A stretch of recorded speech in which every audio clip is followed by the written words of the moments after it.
was Grace's last customer.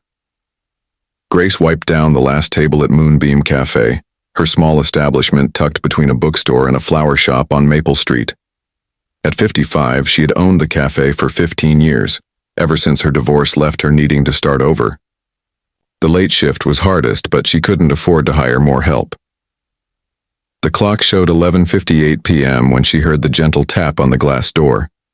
Through the window, she saw a well-dressed man in his early 60s, his silver hair slightly disheveled, his face etched with exhaustion. "I'm sorry, we're closed," she called out, then noticed something in his expression. He looked lost, the same way she had felt all those years ago. She unlocked the door. "Are you all right?"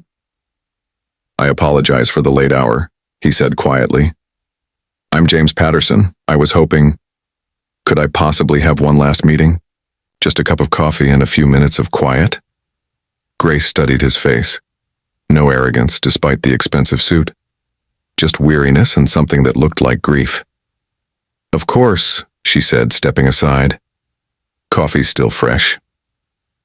As James settled, at a corner table, Grace noticed his hands trembling slightly as he reached for the cup. "Rough day?" she asked gently, settling across from him with her own coffee. "Rough year, actually," he admitted. "I just came from the hospital. My business partner of 30 years and my closest friend, he didn't make it." Grace's heart softened immediately. "I'm so sorry." "Thank you." James stared into his coffee. "Do you know what's strange? I built a company worth hundreds of millions, but tonight I realized I had nowhere to go except an empty house, no family waiting, no one to call." Grace understood that kind of loneliness. "After my divorce, I felt invisible," she shared, "like I'd been erased from my own life. This cafe saved me, gave me purpose again."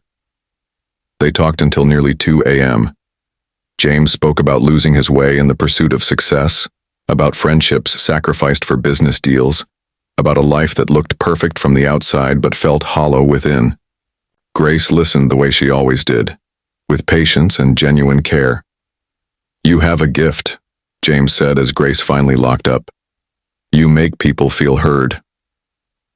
"Everyone has a story worth listening to," she replied simply. James began visiting, regularly, always late after the other customers had gone. Sometimes they talked about business. Grace had sharp insights that surprised him. Other times they simply sat in comfortable silence, two people finding solace in unexpected friendship. One evening, James arrived carrying a manila envelope. "I have a proposal," he said. "Not business, something better." Grace opened the envelope to find architectural plans for a cafe expansion, complete with a small apartment upstairs and a community meeting space. "The building next door is for sale," James explained. "I'd like to buy it and help you expand. No strings, no ownership demands, just one friend helping another build something beautiful." Grace's eyes filled with tears. "James, I can't accept this." "Why not?" Because it's too much." James smiled gently. "Grace, you gave me back something I thought I'd lost forever. Hope, connection, a reason to care about tomorrow. This isn't charity. It's gratitude." 6 months later, the Yaoji expanded Moonbeam Café opened with a ribbon-cutting ceremony. The afternoon crowd was lovely, but Grace's favorite time remained those late evening hours when James would tap on the door, seeking not a business meeting but something far more valuable.